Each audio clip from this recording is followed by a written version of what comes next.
Yung nananahimik ka sa bahay tapos bigla kang aayain mag-swimming. Sa totoo lang mga kabakiks, alam nyo ba, nagtitiklop ako ng damit namin sa loob ng bahay ng mga oras na yan. Ewan ko nga ba kasi sa mga kasama ko dito, bigla-bigla na lang out of the blue nag-aaya mag-swimming. Ala nga, sana talaga akong balak din sumama sa kanila niyan kasi nga biglaan at wala naman kami mga baon or wala kaming babaunin.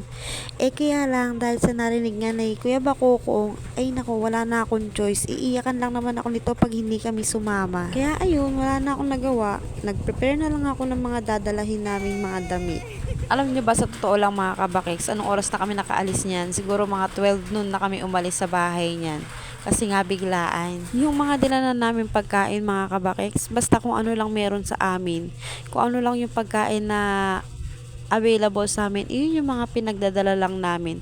At tignan nyo naman nga dyan mga kabakiks, pagkadating namin dito, naglublob na nga agad yan yung mga batang kasama namin. Hindi na nga nagpatumpik-tumpik yung mga bata na yan. Kaya ayan, for the ligo na nga sila dyan. Sa totoo nga yan mga kabakiks, makulimlim yan. Kumukulog-kulog pa nga yan eh. Kaya lang, wala eh. Gusto nila yan eh.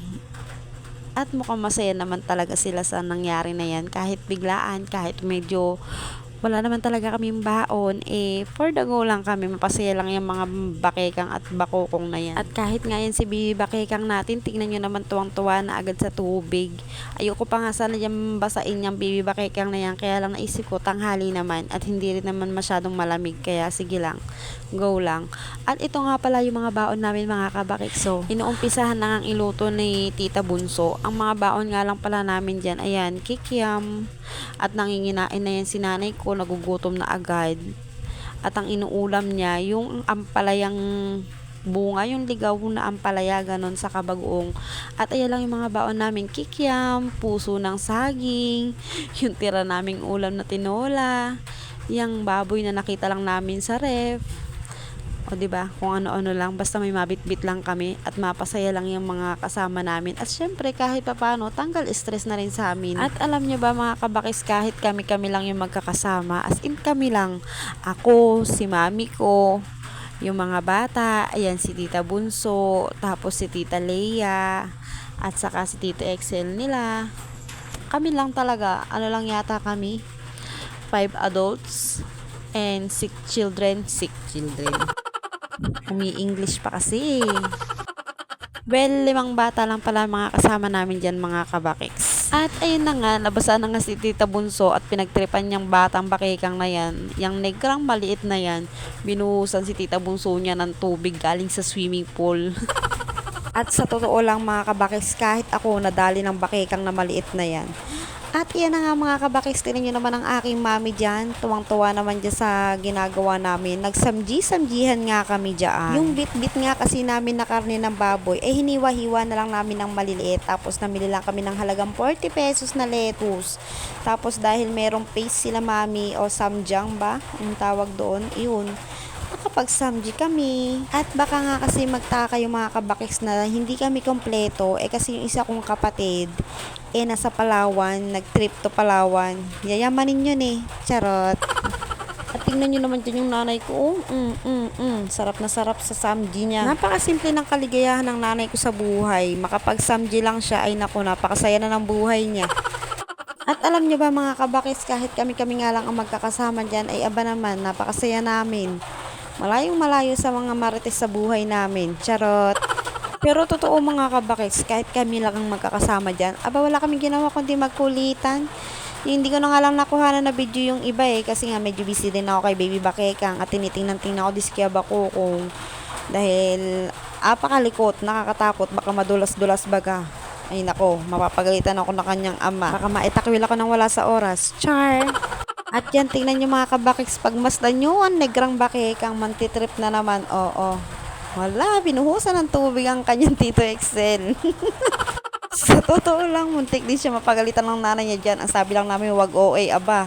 Pati kami nabuhusan ng tubig niyan, wag kakakong OA.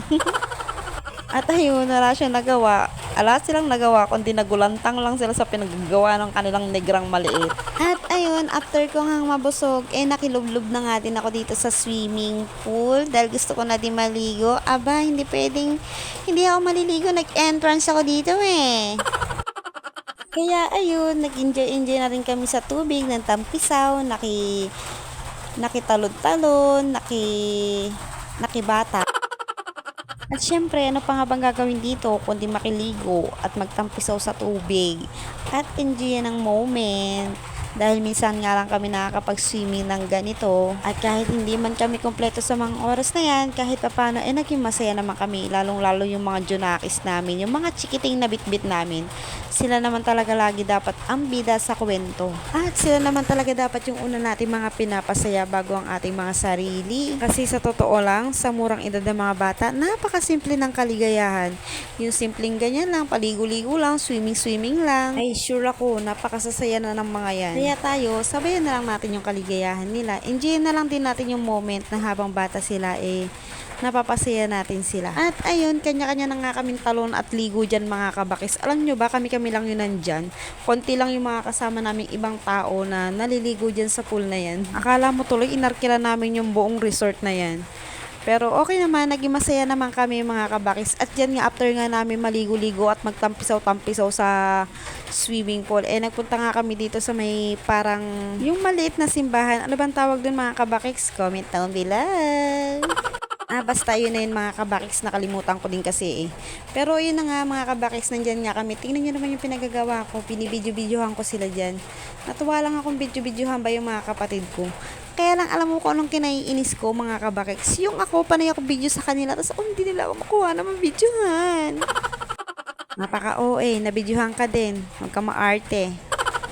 Pero ayun na nga mga kabakiks, natuwa nga lang kasi ako sa pagbibidyo ko sa kanila. Kinuhanan ko sila ng mga magagandang take na imo-moment nila.